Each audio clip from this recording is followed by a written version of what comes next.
Is everyone ready? Yeah, we're good. Okay, awesome. The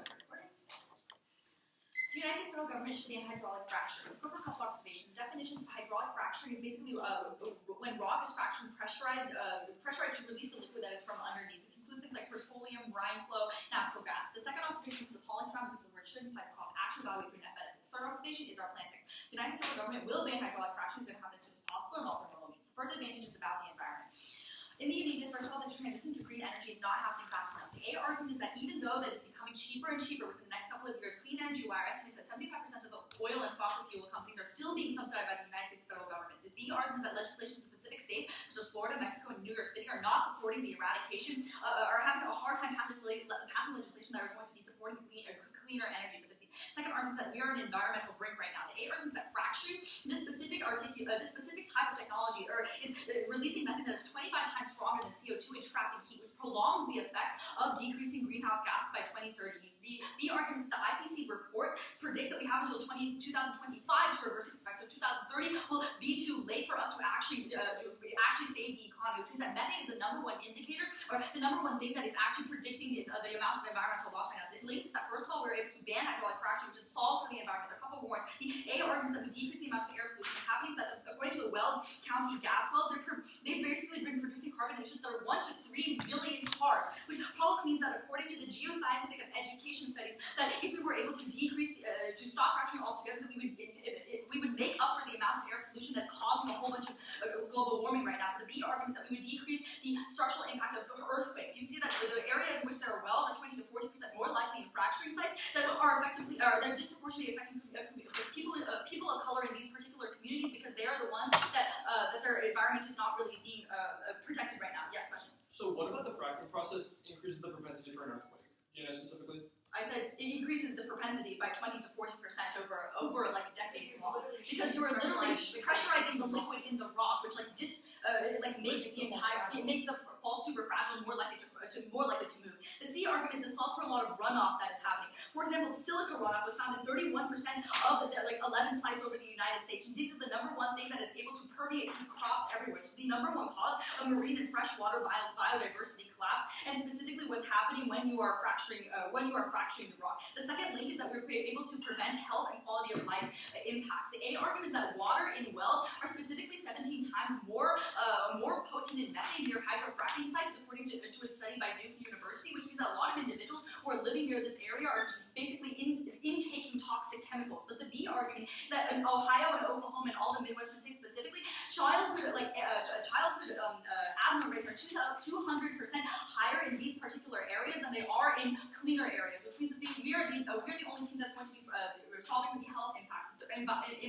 First of all, we're able to save the environment. The A implication is that we are key to protecting biodiversity. Around 200,000 species are at risk of collapsing the entirety of the biodiversity collapse, and this will lead to mass extinction. The last 5 mass extinctions were due to a biodiversity collapse, so we are on a brink right now. But the B argument is that this is key to reducing things like structural racism, especially when the majority of marginalized communities and people of color are living near these areas in which they are contaminated by the waterways. This C argument is that we're key to reducing health. The number one indicators of people having respiratory diseases are because of air pollution, are because of the increase in climate change arguments, so we would be able necessarily to protect people. Yeah. Oh yeah, greenhouse gases also cause warming. You can see here that at the point where air pollution is the number one leading cause of the Earth going hotter and hotter, that probably means that we can solve for the positive Oh yeah, this also has an impact to climate refugees, especially when there's an increase in the amount of water rises on coastal climate change. We can see approximately 200 million people having to move inland, which means that we're creating an environment in which coastal refugees are going to have to exist. The second argument is about the economy.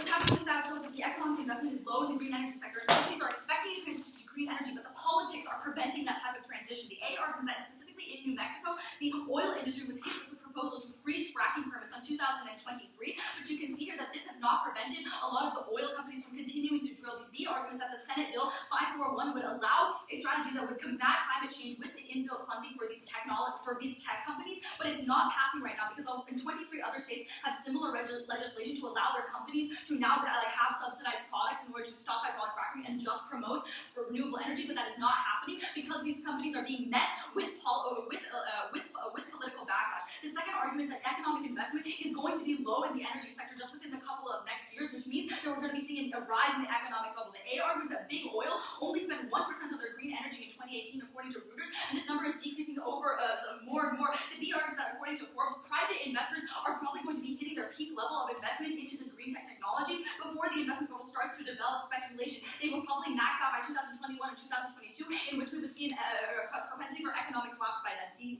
Lakes argues that, first of all, we were able to brand fracking, which ensures a whole bunch of business confidence to continue. Specifically, the A argues that the renewable energy sources could actually increase their revenue by $210 billion over the next 5 years if they were able to access these companies that are currently being blocked by legislation, which means that we can ensure that business confidence is going to happen. But the B argument is that, according to Bloomberg, this incentivizes the oil and gas companies to actually transition into widespread economic trajectory, because now that they see that they cannot hydraulically fracture anymore, that probably pushes them into investing into better green energy. The second argument is that this enables the legislation to pass. You can explicitly cross-apply the New Mexico study in the Senate bill over here that would allow new strategies to pass in 23 different states, and especially these are like the swing states and the Republican states that are ones that are most likely to backlash, which probably means that we're having a wider spread magnitude over companies in which are most likely to be using oil and fossil fuels right now. The impacts that, first of all, we are key to preventing we're contributing to the economy. The A argues that economic collapse is really bad because 1 year in poverty takes up to 7 years of your life, and the number one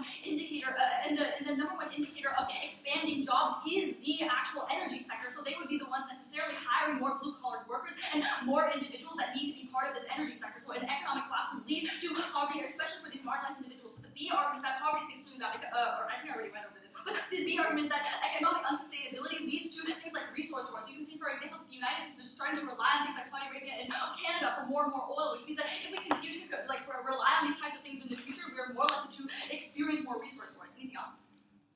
Okay, we're good.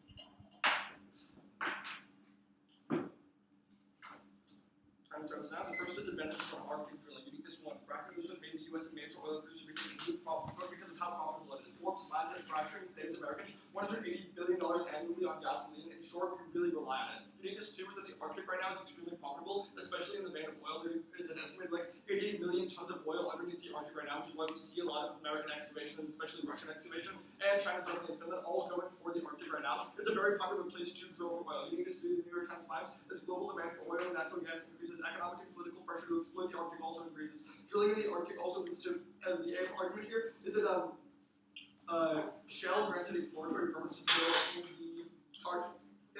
in the Arctic seas. Okay, so in a part of the Arctic Ocean, Shell was granted to drill there for the first time since 2012, which shows that American companies aren't increasingly interested in the Arctic. Then subsequent loosening of restrictions under Trump admin means that other countries will, or other countries will invest more heavily in that because of the fear of U.S. reprisal. What essentially happens is that the Arctic is so popular right now that if the restrictions loosen on this drilling, then the Trump administration will definitely want to go to the Arctic because so many other actors are currently going. The C argument here is that as sea ice reduces due to global warming, Arctic becomes more open for exploration. So the first link is that banning fracking pushes companies for Arctic drilling for a cheaper alternative. Right now, we don't see a lot of fracking going on in the Arctic. We see more unconventional, slightly outdated methods of Arctic drilling. So if you just ban it in the if you just ban Arctic drilling, then these companies are just going to want to do it elsewhere where they can't be as heavily regulated and will probably want to do it illegally. So the link is that they ban fracking by doing that. The second link is that fracking produces oil and natural gas. So the A argument here is that production demands are met because of this, but the B argument here is that right now the Arctic loss would outweigh, especially on the environment, since the Arctic is key for the environment. The first internal link is on decreasing oil and natural gas costs, because A, the cost increases as demand increases. So if you just ban fracking, then that means the cost of this oil is going to go up excessively, which means that which means the demand increases, which means the cost would also have to increase, which means American consumers would have to be paying way more for their respective oil. since they would lose out on this $180 billion, but also if we go to a cheaper alternative, then the people here that prevents a green tech switch, because if you have to just continuously go to oil and natural gas, you're less incentivized to switch to green tech because you're trapped in a system where you come to rely on this gas. Yeah. Yeah, if oil was more expensive, wouldn't the regular consumer just switch to renewables, which would become more cheaper? No, because utilities something right now they can't make a green tech switch properly, and what we see is that they would just be trapped in the cycle of oil. It wouldn't actually be a green tech switch. So the second internal link is that oil exploration in the Arctic would go up immensely because of the fact that people would just want to start outsourcing there and start drilling there. So the first impact is on increasing climate change. So point A here is that oil exploration equals an increase in icebergs because as more companies go to the Arctic, there's going to be an increase in icebergs which needs to break up the ice to get to that Arctic oil. The impact here is that this would cause ocean deepening of color, which would absorb significantly more heat because of the fact that you break up more white ice in the ocean, you create a much darker surface color, which means that the propensity for climate change goes up significantly. Since the melting of ice caps is already the largest contributor to climate change, only the negation controls the internal link to a worse climate change as well. Then the second internal link is that species die off, cross-apply the biodiversity impacts of climate change, but the neg obviously controls the internal links that might more. They're going to say that if oil costs go up, then people are just going to want to make this green tech switch, but use their own uniqueness to show you why a green tech switch wouldn't happen, which we think is they just get trapped in a cycle of perpetuation where they've come to rely on the oil for so long, and these companies have based their entire infrastructure around oil. They will not switch as they themselves tell you. Then the counter plan. Has the EPA plan set with 3 comprehensive mandates to regulate fracking? I'll give you this back afterwards if you want. The first mandate is on regulating diesel fuel fracking to make companies comply with Class 2 permitting requirements for diesel fracking, so to not contaminate groundwater.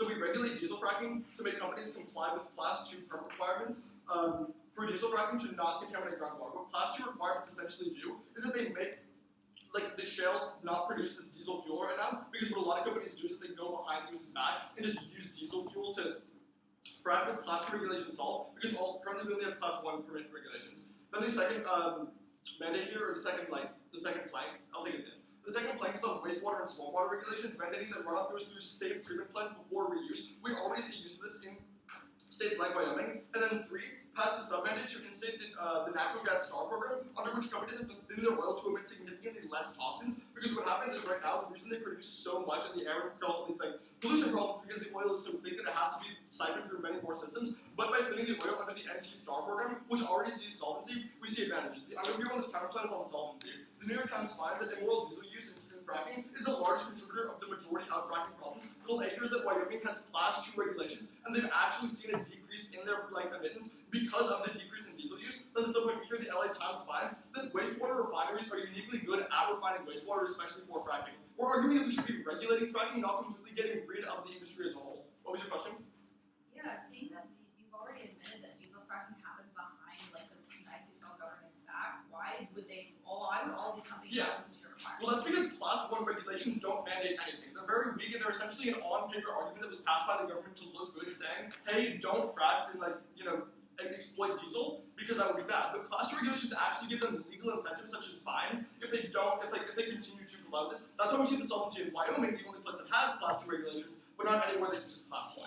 So on their advantage about the environment, they say that a green tech switch doesn't happen, that we're not switching to green technology. What needs to be understood is that the CP is uniquely better at solving for this, because right now the CP solves back for the problems presented in the uniqueness 1 and 2. Because yes, I agree that there is a problem with increased methane use because of fracking, but to the point at which they can't emit as much due to the CP definitely solves for all the impacts of the environment, because we need regulations which have already been shown to work. We can't completely get rid of the entire industry. We need to regulate it, or else we'll just cause the collapse of that economic sector, or just further it in other ways when they just go to the Arctic. Either way, it's a bad impact. Then on the links they talk about air pollution, but trying the disadvantage is definitely going to outweigh this, because there's going to be a much bigger increase in air pollution on the point at which you make fracking companies go to the oil and go to the Arctic, and already way over-exploited region. What we see is that if you just ban fracking here, then countries these companies have no options but to just go outsource to the oil, where the market is already so thriving that there's going to be a big increase in air pollution, and the Arctic is uniquely key. Keep this in mind, because the Arctic is what siphons the channel of cold air that often goes to the Arctic. That's why we see the cold fronts in places like Chicago breaking, and you see a really bad climate change impacts in other countries, because when the Arctic suffers, that channel gets broken up. That channel of cold air actually spills over into other more equator-based countries, and significantly worse. So the Arctic should outweigh there, especially on air pollution. Then on earthquakes, they say that it's because you're injecting all this, but the wastewater is what actually loosens the scrambles. It's not just because you decrease the integrity of the rock, it's because you sow in so much wastewater afterwards that the ground becomes extremely soft and the plates can slide more easily under each other. But like by making the wastewater go through refineries so it doesn't get instantly shoved back into the ground, which I can completely concede is a bad problem, you actually solve that for the problems of earthquakes better. Then but like the runoff, and that's the exact same thing, like decreasing the runoff by putting it through safe refineries, not only turn this because it means more clean water going to people in a time where a lot of people do have like polluted water because of Flint, Michigan's bed, but it also solves back to the problems of the after does it in a significantly better and more comprehensive way. On biodiversity, only we control the internal link to biodiversity, and then when they talk about refugees, Arctic refugees are going to be way worse because Arctic people are already disadvantaged and they can't fit in with other societies because they definitely have their own way of life. So when you literally force Arctic people to leave their area because of all these problems, then you just make the quality of life significantly harder for them. The Arctic is unique in its that way. On the economy, first, trying to link, politicians are in favor of drilling, so they have an increased risk of triggering in their world, because politicians actually push for drilling, which means if you get rid of it, they're just going to start going to the Arctic, because they want it to not going to be changing. There's no new legislation as a result of this, only we control the internal links, their impacts, under who the CP solves for it. Bonet.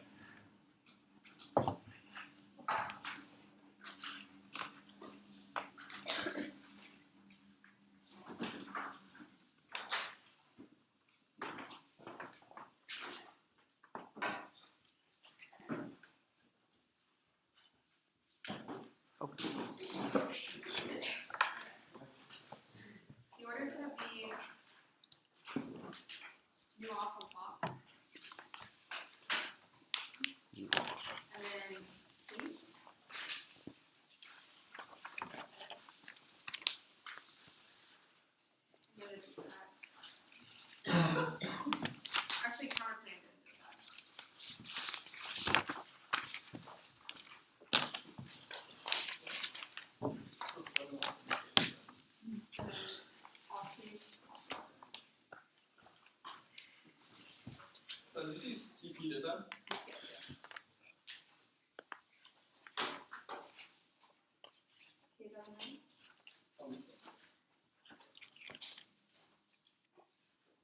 These interpretations, the negative not defining counterclaims more than one, like the negative not defining counterclaims more than one, the violation, or in the LOC, the violation of the defending counterclaim with 3 claims to stand as the first is going to be that of extra profitable impact. The argument here is that they're able to garner offense off of 3 separate claims with the counterclaims equivalent or having 3 different counterclaims, which means they have access to more offense. The second argument is unpredictable because we cannot predict how many claims they can add to this EPA policy and justify by saying it's still one policy, which means completely unpredictable excuse the energy's access to ground. The third argument is that they widely expand the depth of the debate, which is really bad because we say that depth is better than breadth, and they expand the breadth of the debate by talking about these 3 separate claims because breadth is already not unique to parliamentary debate because we get all these different topics. It means you have to default to depth. On the voter level, the first argument is that this is all party issue. You have to know the rules before you play the game. The second argument is that fairness comes before all else because without fairness, debate would collapse. The third argument is that education, we don't have access to education in this round. If we can't access these multiple different planks of the plank, we're only generating at best mediocre off of all these different planks, which means we're never actually going to be getting any education from the round. The fourth argument is that you have to drop the debate to set community norms, and the fifth argument is no RPIs because it disincentivizes running theory against abuse. The sixth argument is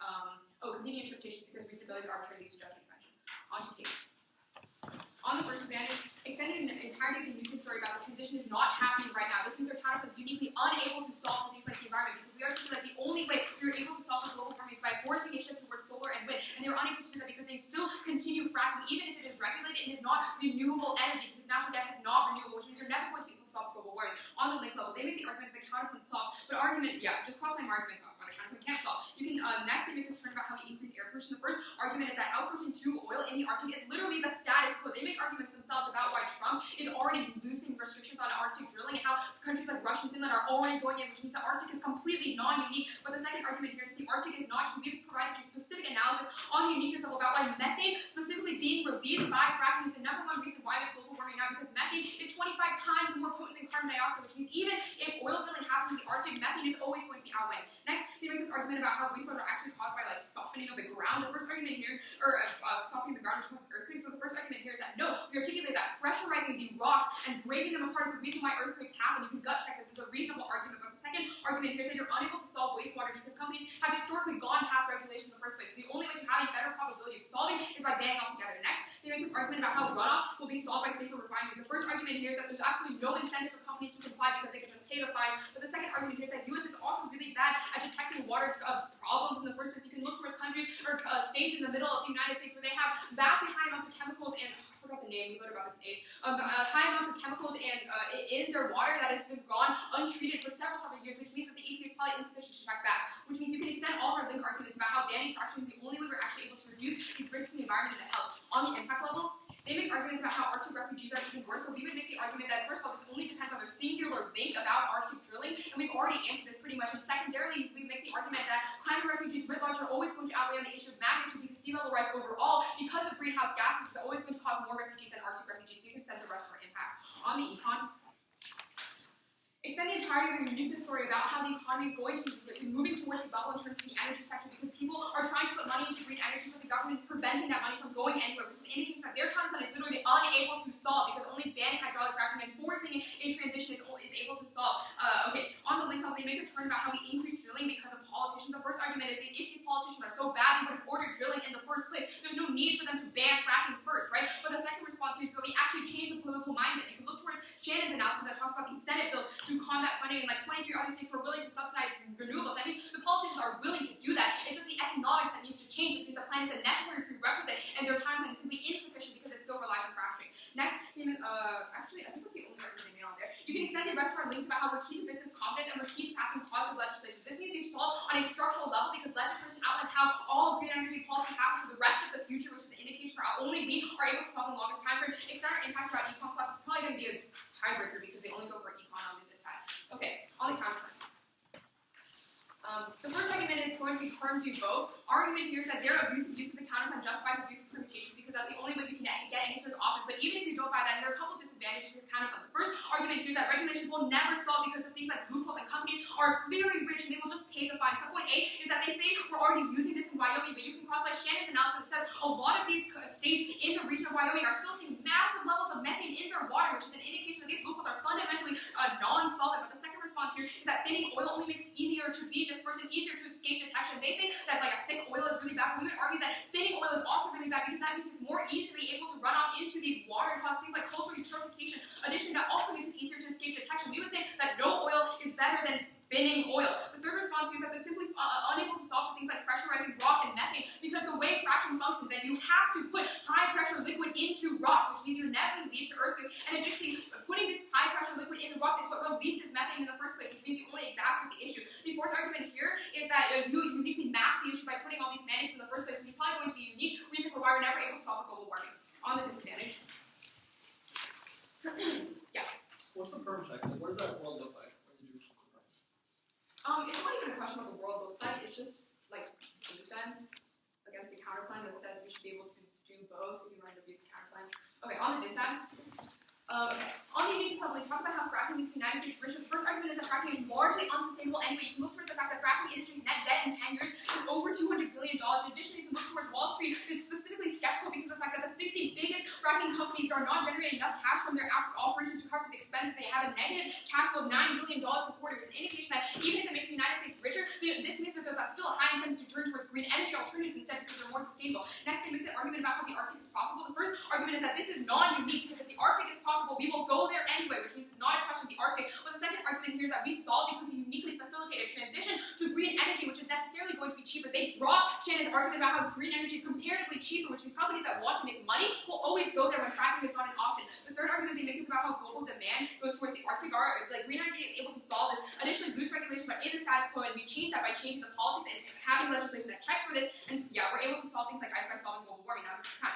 On the link level, they talk about how we're pushing Arctic drilling. The first argument here is that we're not going to be pushing fossil Arctic drilling because fossil fuels are dying anyway, which means they have to go towards green energy. The warning for this is that the Institute for Energy, Economy, and Financial Analysis said that oil and gas are weaker than it has been in decades because of sluggish growth. It's an indication that the only reason it's being propped up right now is because we have fracking companies that are using their money to prop up things like oil and gas, which means banning it is a necessary prerequisite to shift to green energy. Next, they make an argument about oil and gas and demand in Arctic outways. I'm pretty sure I've already answered these arguments. You can cross-apply the case here. On the internal links, they talk about a decrease in cost. Our argument is that cost increase is good because it disincentivizes consumers from using oil and gas. But secondarily, our argument is that this incentivizes an investment into green energy, which actually decreases costs as a whole. You can look towards the fact that fracking is really expensive for marginalized communities. For example, the wells and drills, companies with communities with wells and drills do worse than others in terms of income and unemployment. It actually costs like $670 billion in secondary mortgage debt risk because of the fact that these wells are right next to the homes, which is uniquely bad. Next, they talk about how this prevents a shift, but we would articulate that it's a necessary prerequisite to having a shift. That's the entirety of the perfect story that goes conceded.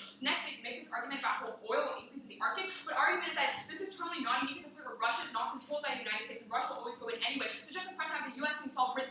greenhouse gases, and secondarily, we disincentivize going to oil in the Arctic anyway because the fracking companies are the same companies that do the oil and gas drilling. So they get rid of their money there. They can't do their oil drilling in the Arctic. On the impact level, they talk about climate change refugees. Argument that climate change becomes inevitable in a world in which fracking still exists because methane will still exist. And secondarily, you should always prefer our analysis of greenhouse gases because it's more specific than their Arctic analysis roadmap.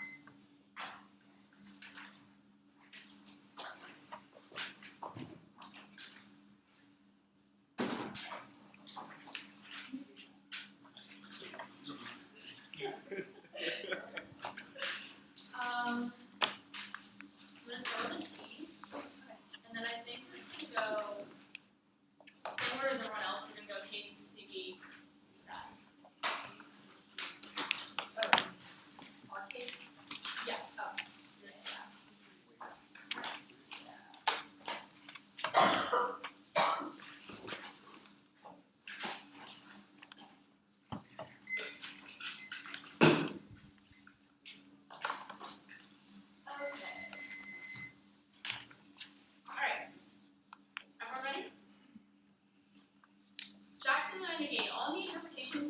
We meet the interpretation because it is one plan that's very popular with 3 steps to it, right? We're talking about passing the EPA plan. A lot of people have been talking about passing this. The thing is that it has different parts of the plan. It doesn't make it 3 different plans. It makes it just one plan with different parts to it because you can't pass the full plan without having all the different sections to it. It's the difference between planks and mandates. So on VETA violation, we don't violate. So on ground, they haven't articulated any ground laws. I'd like to see them take a contention, literally rip up their sheet, then maybe you could vote for it. But at the point at which they haven't showed you any ground laws, you can't be voting on ground. On predictability, actually prefer the standard of Googleability because the first thing when you look up, what does it say?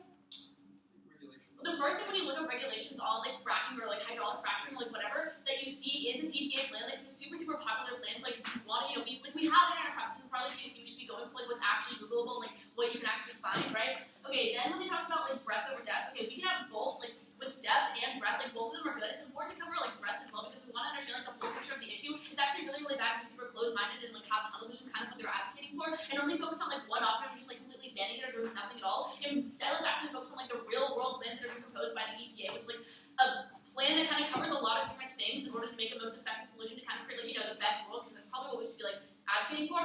On fairness, this isn't fair. They can respond to one plan and just the different parts of the plan. I mean, they clearly had a fine time putting response to the flow. I don't know why it's unfair to them. They didn't seem to struggle at all. They're great debaters. On education, we have the out-of-ground impact. There's more education when we're talking about one of the most popular plans going on, considering hydraulic fracturing. When we're talking about this plan, because it's a really popular plan, the EPA is trying to pass it, and it's actually seen a lot of success in Wyoming, as Jackson told you about, when you're implementing different parts of this plan in different areas. So you have better education when you're first of all talking about a more comprehensive solution, but second of all talking about what's going on in the real world. So if you really want to advocate for education, I'd say you should probably be voting negative. On the first advantage about green energy.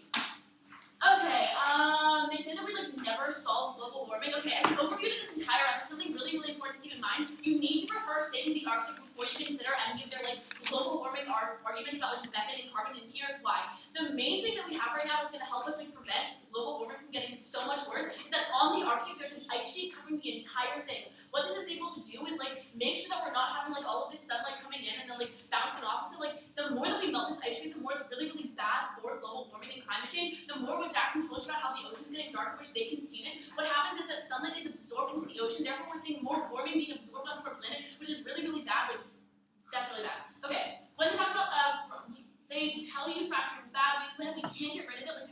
The CP solves better because we're reducing pollution. They say we're still fracking. That's so bad. We cannot fully stop fracking. At the point at which it's completely unfeasible to explain that, the fact that $180 billion is saved every single year for American consumers on gasoline prices, it is not feasible to just completely stop fracking without doing anything when we know that companies are going to turn to the Arctic. We know that companies are going to do this. They haven't really explained to you a full picture of why they're not going to turn to the Arctic. Therefore, we know that that's exactly what's going to happen. On the lake level, Jackson threw a turn on here explained how we're preventing an Arctic shift, which is actually much important. They said methane's more important. Remember that we need this Arctic ice sheet that's starting to melt. The more that boats like icebergers, which they can see there's going to be an increase in icebergers, they're basically these massive boats that go and break the ice sheets. That's literally necessary for making sure that our planet is not completely destroyed by global warming. The more these boats come in, which they agree is going to happen, the more the ice sheet is destroyed, the more we have a less and less chance of survival and a higher chance of that IPCC report saying that the entire world is going to turn really, really bad really soon, which is really true, is going to be even more accurate, even more worse. We need to prevent this ice sheet over everything. Keep that in mind for this round. Okay, on earthquakes, Jackson explained how to use wastewater. They say it's pressuring rocks. It's made 100 times worse because of this water. This is the way that the water works. What we do is we clean this water and reuse this water so we can see people with, who don't have access to clean water right now finally getting that access, and then we're not just wasting runoff water and making it worse. They explain, how companies are gonna go past regulations to kind of do whatever, but they haven't showed you specifically with this regulation how that's happened. Jackson explained to you how we're already seeing in the real world this specific regulation happening, and people are not going past it. It's actually being really, really effective. Jackson put a chart on runoff saying that we're gonna decrease runoff by refining it, which means more safe water for more people. They say there's no solvency because companies are just gonna pay the fines and not actually do anything. Once again, we're already seeing success with this. It's more important that we're having this risk of solvency and try and make sure that we're actually giving people clean water and clean all this water. We explain how we solve better, but they say EPA is an insufficient actor. The plan is already working. This is just the EPA's plan that's really, really popular. We're not saying EPA is the only one enforcing it. The plan's already working. Different parts of the plan have been implemented in different states, and it's already seeing being really, really efficient. They haven't tried to show you how this plan's been implemented and it's not been efficient at the point at which they can't show you how the EPA's been efficient in trying to combat or fix fracturing in this in any way. There's no way you can go for them. They can see that we control the internal link to biodiversity. We can win right now on biodiversity. On Arctic refugees, they try and tell you that magnitude of climate refugees because of sea level. Remember, the Arctic is key for Arctic over everything. On the advantage number 2 about the economy, Jackson was trying to explain how politicians clearly want oil, therefore there's an increase in probability of our Arctic descent being triggered. They basically just said the only thing that solves is banning oil. This is a really, really important turn, and they completely underworked this. They really, really mishandled it. Here's what's happening. They're telling you right now that in the status quo, politicians are making a sufficient effort to move to green energy instead of favoring policies that continue to drill oil.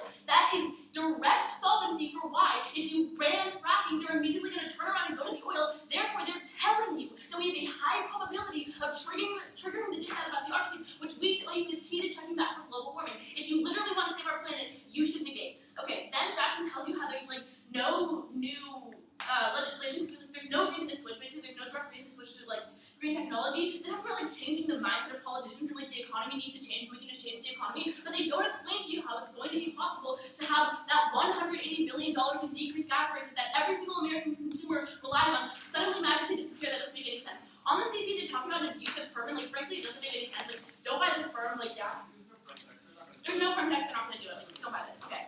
Okay. On the CP, they said that if oil is thinner, it's easier to run off more, but that's not true. That's the reason why this plan is so good. It's because it's paired with the second prong, which is how the wastewater is reused and cleaned, so they're not running off together. It's not that you can't detect oil. I don't know what they're talking about. If oil's thin, is it going to become invisible and everyone's going to forget where it went? Don't buy that. They're just kind of shouting into the void. It doesn't make any sense. It's not really how it works.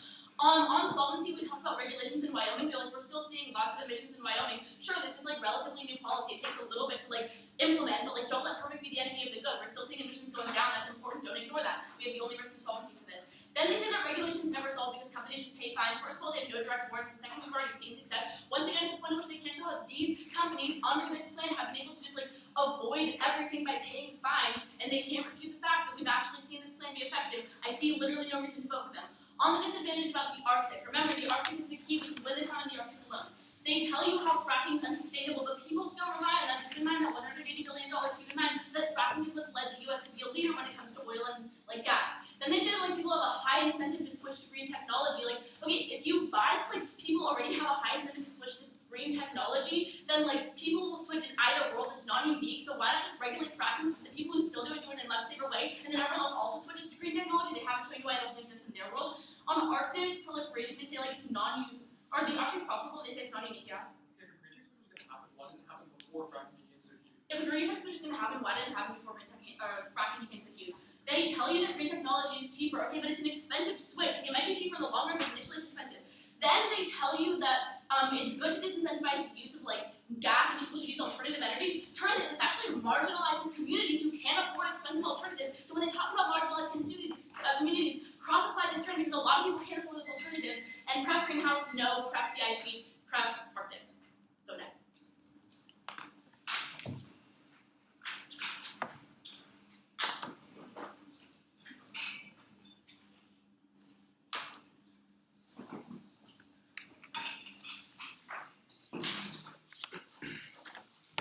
Okay, there's 2 voters.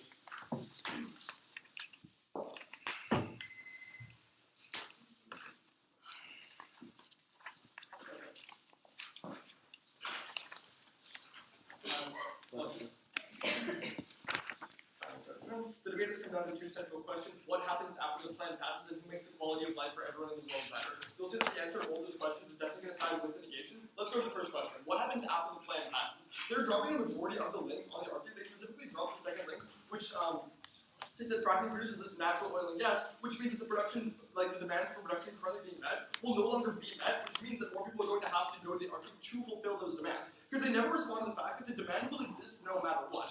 In any world, they can see the fact that politicians are currently pro-oil. They can see the fact that companies need to fill these gaps. They can see the fact that companies do not have the physical infrastructure to make this green tech switch, and they never tell you why the investment would come, especially when it wasn't happening before the fracking age. That means that the only viable option, as we've already seen in the status quo, is going to be an Arctic switch. And their main response to this comes with the fact that it's pretty non-unique because Russia already does it, and the squirrel already does it. But on the point at which it's not a brink impact, it's definitely scalar, you should be voting with the negation because we have significantly less Arctic drilling in our world. Because there's currently a huge ice sheet which blocks a lot of American drilling. They've sown several small passageways into the Arctic, but on the point at which they need icebreakers to actually fulfill the demands of these companies, this $180 billion demand, they don't have no choice but to go to the Arctic. Let's talk about the terminalized impacts of going to the Arctic, because we really need to get clear on the terminalization of what happens post-fiat. We need to see that when the Arctic actually gets overexploited, we see an influx of Arctic refugees who they concede are not prepared to handle Western or even Eastern ways of life because they live completely in a cultural bubble where they will be completely unsound going to other places. We should prefer these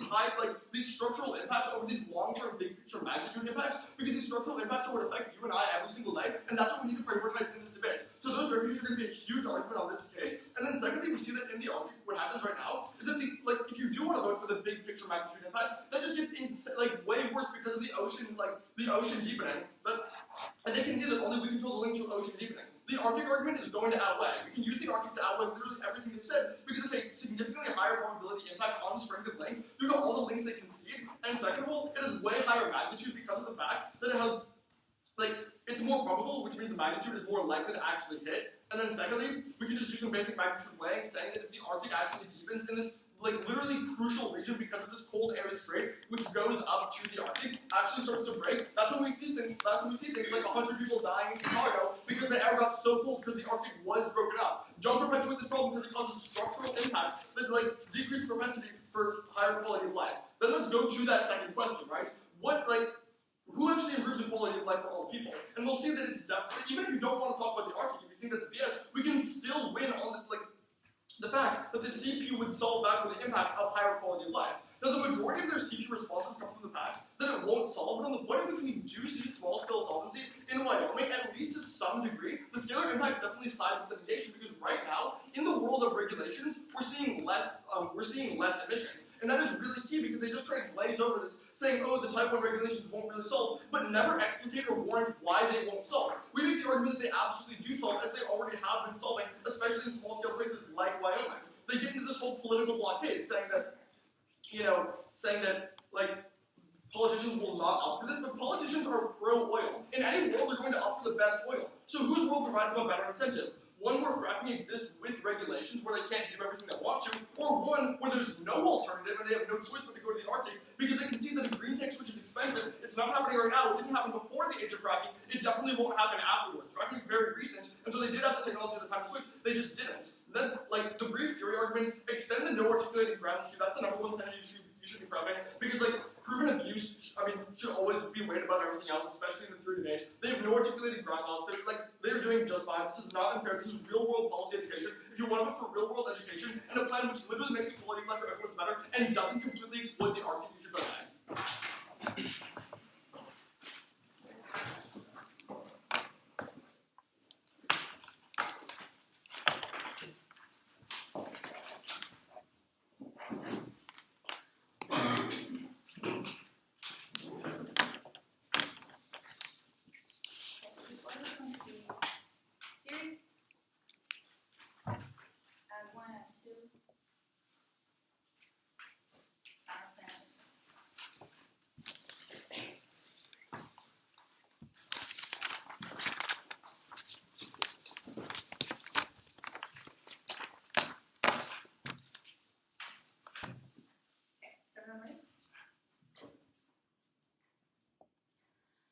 Interpretation. They've read no counter-interpretation at the point on the voter level. We've articulated what counter-interpretation needs to be evaluated over reasonability. That probably means that there is no independent office that you can vote for them over here. their limits literally don't apply. But first of all, that they said this is one plan, but they admitted that there are 3 planks under it, which means that they invite into the interpretation that there is more than one plank, which means that magnifies our first standard on extratopicality. They're deriving offense from extra parts of the plan, which probably means that their only offense on this sheet is about increasing education. We can go for independently for the fairness debate, because without fairness debate will collapse, and this is a bad model of debate anyways, which probably means you can vote for us there independently. There's no offense on our voter level, which means it's a very easy place to vote for affirmative. Even if you don't buy that, let's go to case. The overview onto the adverse advantage is that all of the responses to the adverse advantage are cross applications of the disadvantage and disadvantage 1, which means that there is no risk of the disad, and their counterclaim doesn't solve if we use a try or die for the affirmative. They are losing specifically on time break. Let's articulate why. First of all, you can see here that they are losing the debate that right now fracking is really, really bad and it is unstable, which probably means that the only thing that's preventing transition is immediate banning of hydraulic fracturing, which means that their counterclaim can never resolve for the uniqueness debate. But second of all, you can see that all of their Arctic turns don't apply over here. First of all, they've conceded that Russia will go into the Arctic no matter what, but companies will not go to the Arctic because they will now, with an immediate transition, if you win on time frame, that renewable energy is going to be cheaper, which means it's not the politicians that are going to the Arctic, it's the companies, the oil drilling companies that go to the Arctic, which means that all of their arguments about politicians do not apply, which means that they cannot turn this advantage. But second of all, Russia will go into the Arctic anyways. Russia doesn't depend on the United States in order to go put their 42 icebreakers out and start drilling in the Arctic, which means that all of their turns are non-unique. The only team that is solving for the environment is right now. They've conceded that transition to green energy is not happening fast enough, which means that if the counterclaim is prolonging all of the impacts of how methane levels are literally the #1 indicator for why climate change is happening, that means you have to vote for the affirmative. Second of all, they've conceded we're outweighing in terms of we are solving better than the counterclaim. Let's do the impact analysis now. First of all, our impacts are more quantifiable and more probable. They've given you no analysis for why their specific articulation about Wyoming can solve for the entirety of the nation. Well, we have given you specific analysis on 1A link that the emissions can be decreasing by up to 1 to 3 million cars, and that probably is sufficient enough to resolve for the amount of the methane that is going into the area. They've never articulated why their specific hydraulic fracturing doesn't link it to methane, which means that methane is still being produced in the world of their counterplan. All the methane dealing, the fact that we don't solve for methane, don't make the argument that it is air pollution, first of all. I'm pretty sure I definitely made this argument in the MG. I said specifically you're not able to solve for methane because you're still fracturing. The plus of fracturing is methane. And I said methane is the more reason why we just gas are low. Okay, sounds good.